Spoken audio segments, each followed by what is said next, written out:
The Rebel Capitalist Show. How did you get from where you were to where you are today? Well, my circumstance was interesting because I didn't have a choice. Right. It was kind of a life or death situation, right? I didn't have the luxury of not changing, and so that was a blessing in disguise. But what we teach people now when we take people through this process is we start with the neurochemical component of it, and there's very simple ways to change your neurochemical associations. I'll just give you one little exercise that is very common. Everybody knows of it, but they've never applied it in this context. And so how do you take back control of your nervous system, specifically your limbic system, which is what the media is targeting all day long, right? And the limbic system is all about survival, and that's what gets activated when you feel stressed out and feel anxiety. And so how do you interrupt that process and that pattern and then take back control of it? Well, the most effective way out there, period, out of all of the methodologies or options is your breath. Your breathing, as Wim Hof teaches, is the access point to your nervous system. You can modulate your nervous system up with a certain breathing pattern. You can modulate your nervous system down with a certain breathing pattern. And so just an example of this would be if you get really stressed or anxiety, and maybe your default response to that is to go shopping. And all of a sudden you find yourself in a car going down to either the car dealership or the Apple store, right? And you're going to buy a new laptop that you have now justified in your head as to why you need it. Well, it's very simple.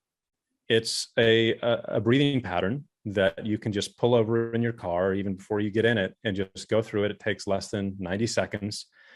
And you can use that to put yourself into a parasympathetic nervous system state. And that's the basically the calm, digestion, relaxation type of state that your nervous system will be in instead of this activated sympathetic state.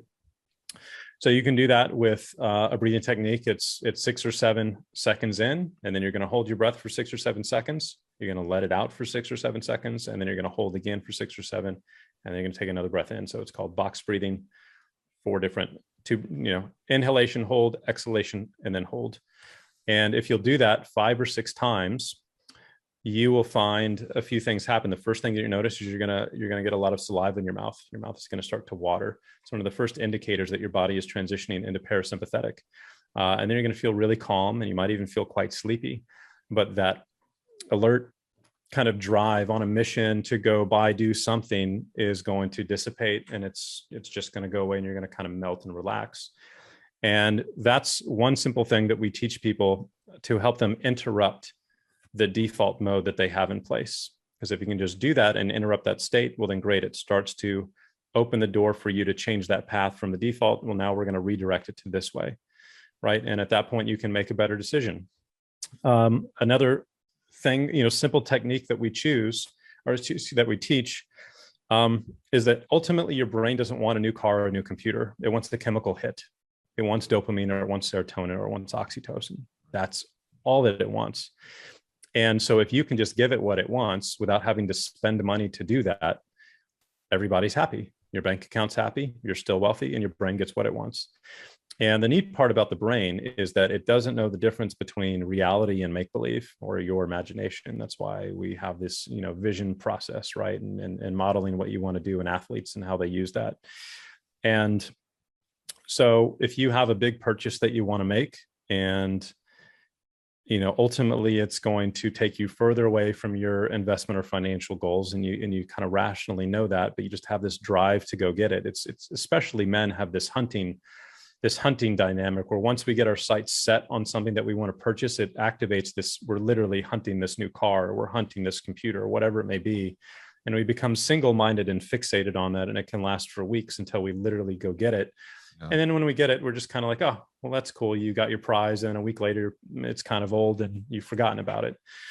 Well, what you can do is what we just call is future pace. We can have you lay back and imagine going through that entire process of going to the car dealership, picking up the car, and imagine what it would be sitting down and firing up the engine and going for a drive. And and how it'll make you feel, and to get that rush and all of those emotions. And then we can have you imagine, well, how's that going to feel a week later when you're getting in it for the 20th time? How's it going to feel 3 months later where you're getting in it for the 50th time? And now you're paying, this bigger insurance bill. And now you've got this $4,000 a month car bill coming in.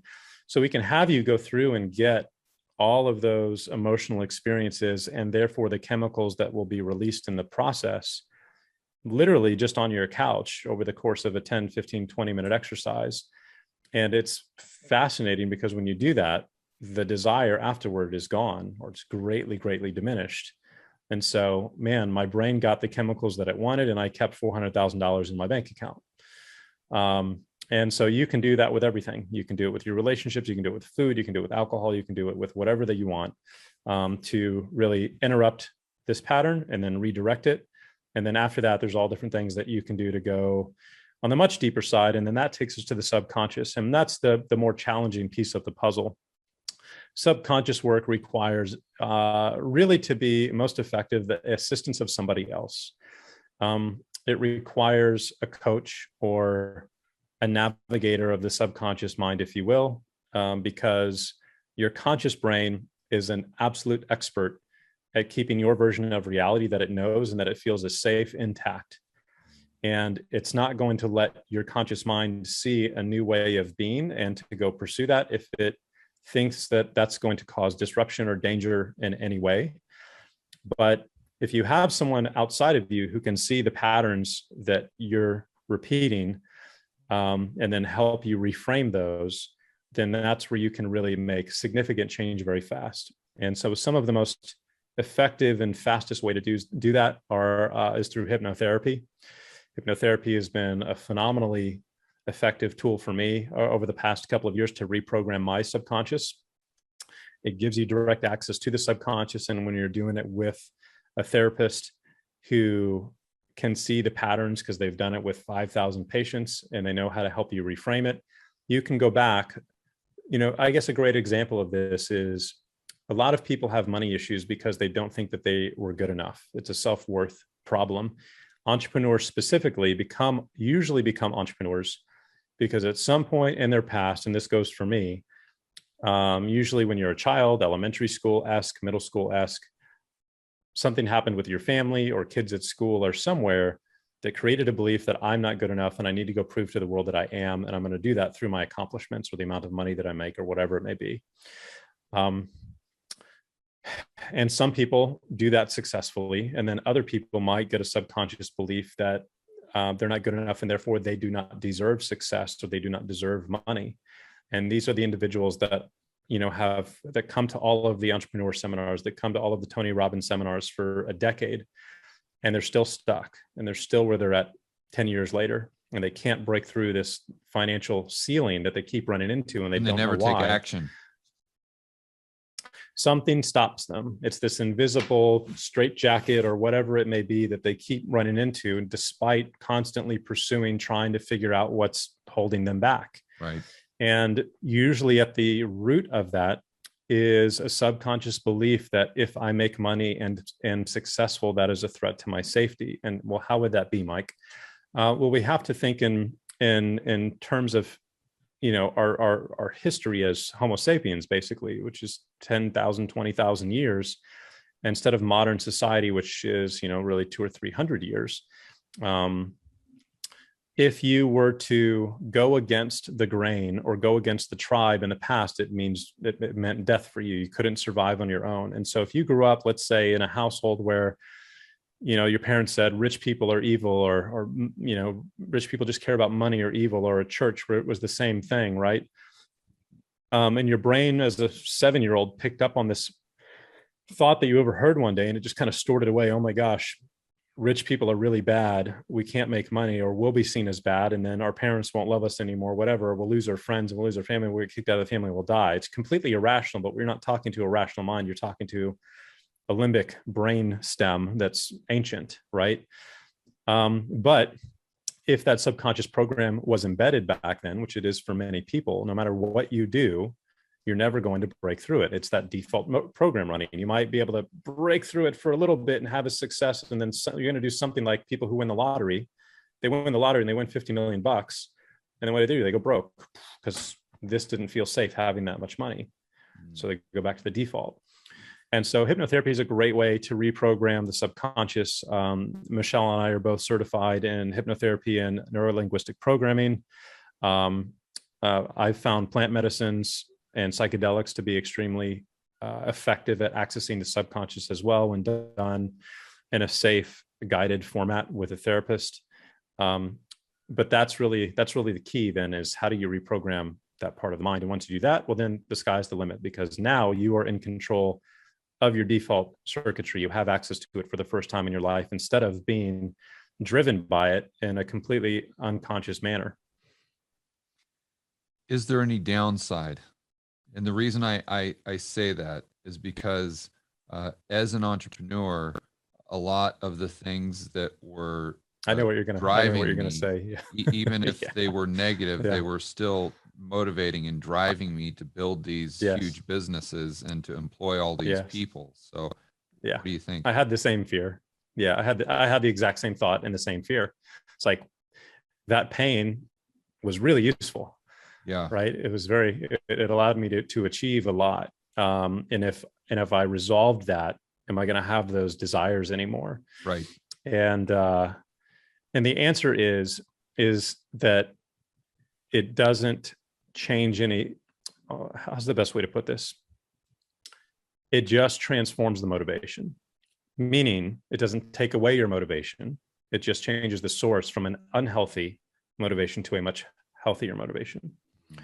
Meaning, if your primary motivation that drove you to success, as it did for me, was pain in the past and proving to yourself that you were good enough, or whatever it may be, I would say that that's an unhealthy motivation, because that pain, while it is the source of the motivation for your success, there is also a very big price that you are going to pay for that, in the form of stress, in the form of this insatiable drive to accomplish that. Because the problem with that is that no matter how much money you make, it is never going to quench that story. And that's why you see these guys who have a $10 million yacht, and then they want a $50 million yacht, and then they want a $100 million yacht, and it's never enough for them. Because no matter how much they make, or how much they drink, or how much drugs they do, or how many cars that they own, it is never going to resolve that pain. And that becomes a prison in and of itself.